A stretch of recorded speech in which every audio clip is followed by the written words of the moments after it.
खुलुमबाय। गिबियावनो नोंथांमोनखौ बयखौबो सोरजिदा क्रिएटिभिटी चेनेलाव बरायनायजों लोगोसे फुंबिलिनि गाहाम हामलायनायखौ बावहरग्रोनाय जाबाय। दिनैनि माखासे निउस आपडेटफोरखौ नोंथांमोननि सिगाङाव फोरमायथिना होनो आवगायनाय जालायबाय। नोंथांमोनहा भिडिअखौ नायनानै मोजां मोनोब्ला लाइक खालामगोन होनना आसा खालामबाय। लोगोसे इउटिउब चेनेलखौ दाबो साबस्क्राइब खालामाखैबा साबस्क्राइब खालामनानै लानो थाखाय गुरै खावलायनाय जाबाय। थ' बिदिब्ला जोङो भिडिअखौ जागायनोसै। गिबियावनो दङ खाम्फा बरग'य ओरैबायदि थार्ड क्लासनि सुबुङा खोथा बुंनायाथ' दोन BTRआव थानोनो समाया बाथ्राखौ बुंदों दानि BTRनि मावफुं सोद्रोमा राकेश ब्रह्म बिथाङा। नंगौ, आथिखालाव बिसायख'थिनि दोहौ गैथ'वाब्लाबो राजखान्थि दोलोफ्रा गावजों गाव बायदि अजद आरो बखिलायनाय थानायखौ नुनो मोनबाय थानाय जादों। राकेश ब्रह्म बिथाङा बे बाथ्राखौनो लानानै मैया खौरांगिरिफोरनि सिगाङाव बुंदों दि खाम्फामोन बायदि सुबुङानो मोनसे समाव बर' अबर'नि राजखान्थि खालामदों। लोगोसे मोनसे समाव असमिया बिदा फंबायफोरनि न'खौबो सावदों आरो BTCआव हाजार कौटिनि केलेंकारि खालामना क'क्राझाराव ताजमहल बादि न' बां लुनानै थादों। बेनिखायनो बेबादि थार्ड क्लास सुबुंनि खोथा बुंनायाथ' दोन BTRआव थानोनो समाया होनना खौरांगिरिफोरनि सिगाङाव बुंथिबावोमोन गोनां EM बिथाङा। एडिशनेल डेपुटि कमिशनारनि गारियाव सानै उन्दै फरायसाखौ सौख्लायनानै जिउ फोजोबदों। लोगोसे एडिशनेल डेपुटि कमिशनारनि गारियाव जौनि बथलबो बोखांनो हानाय जादों होनना खौराङाव मिथिनो मोननाय जादों। नंगौ, जाथाया जादों मैया माजुलिनि बरगुरि सारियालियाव। मिथिनो मोननाय बायदिब्ला एडिशनेल डेपुटि कमिशनारनि गारिया फरायसालियाव फैनाय सानै उन्दै फरायसाफोरखौ सौख्लायफैयो, जेराव 7 थाखोआव फरायनाय अयनज्यति बनियाया जायगायावनो थैयो आरो मलय नाथ मुंनि फरायसाया जोबोद गोब्राब जोखोम जायो होनना मिथिनो मोननाय जादों। मख'जाथावदि रायजोफोरा अजद होनाय बायदिब्ला एडिशनेल डेपुटि कमिशनारनि गारिनिफ्राय जौनि बथलबो बोखांनो हायो। फारसेथिं बे जाथायखौ लानानै दायो माजुलियाव गोबां दुंहाव थासारि सोलिबाय थानायखौबो मिथिनो मोननाय जादों। SI जुनमनि राभा थैनायनि मोनसेनि उनाव मोनसे गोदान खौरांफोरा ओंखारबाय थानायखौबो नुनो मोनबाय थानाय जादों। दायो SI जुनमनि थैनायनि सायाव नायबिजिरनो CIDनि बिबान होनाय जादोंब्लाबो आथिखालाव नायबिजिरनाया सोलिबाय थादोंब्लाबो मोनसेनि उनाव मोनसे गोदान खौरांफोरा ओंखारबाय थादों। मख'जाथावदि जेब्ला SI जुनमनि राभानि एक्सिडेन्ट जानायखौ प्रणब दास बिथाङा जेरैबायदि फोरमायदों बेयो मोनसे एक्सिडेन्ट नङा, अदेबानि बेयो बुथारनायसो। नंगौ, बे जाथायखौ लानानैनो गासै रायजो नाङैनो मोनसे साननायनि खराग लाबोदों। फारसेथिं दायो आरोबाव जुनमनि राभानि पस्टमर्टेम रिपर्ट फैखांनायनि उनाव गोबां सोंलुफ्रा बयनिबो गोरबोआव सन्देह जाबावदों। जेराव रिपर्टनि बायदिब्ला जुनमनि राभानियाव आखाइ, आथिं, खामिहारा आरो गोबां जायगायाव आघात मोननाय जादों, नाथाय जुनमनि राभानि खर'नि उनफारसेथिं गोबां आघात मोननायासो सन्देह खालामसिन होबावदों। मख'जाथावदि दायो SI जुनमनि राभानि सायाव गोबां सुबुंफ्रानो गोजोननाय गैयैखाय CBI नायबिजिरनो थाखायबो दाबि खालामबावनाय जादों। नाथाय दासिमबो गोबां सन्देहफ्रा सुबुंफोरनि गोसोआव बेरखांदोंब्लाबो समासो फोरमायसिगोन, मानोना दायो CIDनि नायबिजिरनाया सोलिगासिनो दं। फारसेथिं दायो एक्सिडेन्ट खालामग्रा ट्राक सालायगिरि सुमित कुमार पालखौ हमनानै सोंनाय फिननाय खालामनायाबो सोलिगासिनो दं होनना मिथिनो मोननाय जादों।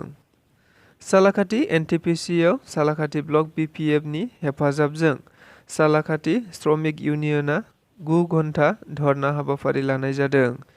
थांखिया सालाकाथि ओनसोलाव गोबां बायदि जेंनाफोर दं, जेराव बिथांमोनहा गुबै दाबि हिसाबै सालाकाथि NTPC रेलगेटआव मोनसे फ्लाइअभार खालामनो दाबि खालामदों। मिथिनाय बायदिब्ला NTPCआव खयला लाबोनायनि जाहोनाव हान्था मेलाया गोबाव समसिम हालागै बन्द जायो, जायनि जाहोनाव लामाया बन्द जानो गोनां जानायाव गोबां फरायसाफोरा फरायसालियाव थांनो गोबाव जायो, बेमार आजार लांनायाव उसुबिदा जायो आरो एनटिपिसिआव खयला सावनायनि जाहोनाव साखाथिनि सुबुंफ्रा गोबां गोब्राब थासारिजों जिउ खांनो गोनां जायो बायदि बायदि बाथ्राफोरखौ बे धरना हाबाफारियाव बाहागो लानानै बुंथिदों बिपिएफनि एमसिएलए देरहासार बसुमतारी बिथाङा। सरकारखौ दिनैबो खावलायखाबाय, नोंथांमोनहा जोंनि सायाव जाबसिनना होनो नाङा। बर'फ्रा जाबसिन जानाय हारि नङा आरो जेब्लानो जाबसिनो अब्लानो दुखु मोनो। जों दिनै मिनिनानै बाथ्रा बुंदों, गाबोन रागा जोंनानै बाथ्रा बुङोब्ला बियो जोंनि थाखाय गाहाम जानाय नङा। बाथ्राखौ बुंदों बर' थुनलाइ आफादनि आफादगिरि गाहाय नेहाथारि नीलकान्त गयारी बिथाङा। नंगौ, दाबो आसाम सरकारा मानियाखै एबा थाखो 6 आरो 7 याव इंराजि बिजोंखौ जाबसिनदों, जायनि जाहोनाव बर' फरायसाफोरा फरायसालि गारगोन, बेकार जेंना बांगोन, रांखान्थि जेंनाया बारा जागोन होननाबो बुंथिना होबावदों मानगोनां गाहाय नेहाथारि बिथाङा। हाग्रानि मैखुन जानायाव गोबां समाव बायदि बायदि हरखाब खैफोदफोराव गोग्लैनायखौ नुनो मोनबाय थानाय जादों।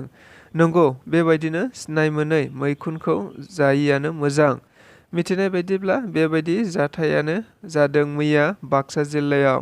नंगौ, मैया बाक्सा जिल्लानि गंसे गुदि फरायसालिनि गाहाय फोरोंगिरि मुस्रिमा अरण्य रामसियारि बिथाङा सानजौफुनि ओंखामजों मैखुन एवनानै जादोंमोन। नाथाय ओंखाम जाखांनानै दसेनि उनावनो बिथाङा गोबां गोबानाय आरो उनाव हुस गैयै जायो। लोगोसे बिथांजों फिसाजोआबो बेबायदिनो जायो, जेराव दायो बिथांमोनखौ बरपेटा रड देहा फाहामसालियाव थिसनथाय होनाय जाबाय होनना मिथिनो मोननाय जादों। मख'जाथावदि बे खौरांखौ लिरजासिम फिसाजोखौ गाहाम जाहांबाय होनना मिथिनो मोननाय जादों। बर' बिजोंनि जेंनाफोरखौ लानानै खानाफारा गेस्ट हाउसआव एबसु, बर' थुनलाइ आफाद आरो BKWACनि मावफुं सोद्रोमा बिथांमोनहा सावरायलायो। मिथिनाय बायदिब्ला दानि आसाम सरकारा थाखो 6 आरो 7 याव माखासे आयदाफोरखौ इंराजि बिजों खालामनो नागिरनायखौ लानानैनो सावरायलायनाय जायो। मख'जाथावदि बे सावरायलायनायनि गेजेरजों BKWACनि मावफुं सोद्रोमाफोरा बे जेंनाखौ लानानै आसाम सरकारजों सावरायज्लायनाय जागोन होनना मिथिनाय जादों।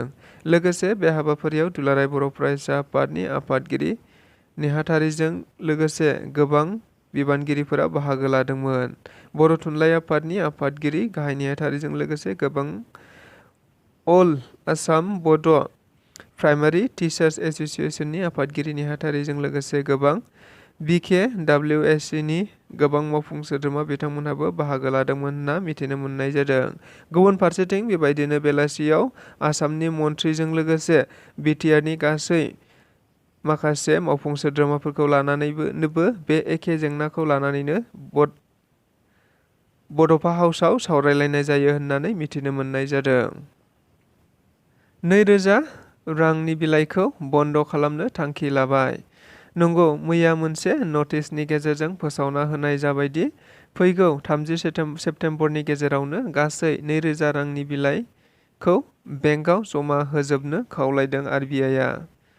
मख'जाथावदि RBIआ 2000 रांनि बिलाइखौ नबेम्बर 2016 मायथाइयावनो साफायनाय जादोंमोन, नाथाय बे रांनि बिलाइखौ थांनाय 2018-19 मायथाइनिफ्रायनो साफायनायखौ बन्द' खालामनाय जादोंमोन आरो बै समनिफ्रायनो RBIआ बे 2000 रांनि बिलाइखौ जमा लाखिफिनबाय थानाय जादोंमोन होनना मिथिनो मोननाय जादों। लोगोसे दायो RBIआ 89 जौखोन्दोखौ बोखांनो हाफिनबाय होननाबो बुंबावदों आरो दायो सानसेयाव 20,000 सिम बे 2000 रांनि बिलाइखौ बेंकआव 30 सेप्तेम्बरसिम सोलायनो हागोन होननाबो बिथोन होबावदों। सानावनो खास्रि-बिस्रि सासे सुबुंखौ सिखाजों दानथारदों। नंगौ, मैया सानजौफु समावनो धेकियाजुलि सार्केल अफिसनि मोखाङावनो निरन्जन कुडाल मुंनि सुबुङा मुहुरि उत्तम दास मुंनि सुबुंखौ मानसिफोरनि सिगाङावनो खास्रि-बिस्रियै सिखाजों दानथारनाय जादों होनना मिथिनो मोननाय जादों। मिथिनाय बायदिब्ला बिसोर सानैनि गेजेराव 2009 मायथाइनिफ्रायनो हाखौ लानानै मोनसे बेले-बेजेया दंबाय थाखायोमोन। लोगोसे निरन्जन कुडाल मुंनि सुबुंनि हेंथायै थानायावबो केस दंखायोमोन होननाबो मिथिबावनाय जादों। मख'जाथावदि मैया साननि समावनो मुहुरि उत्तम दासखौ दानथारना गावनो हारसिं थानायाव गावखौ गथायहैदों होनना पुलिसआ फोरमायदों। बेजों लोगोसे दिनैनि रादाबा बेखिनियानो। गोजोन्थों।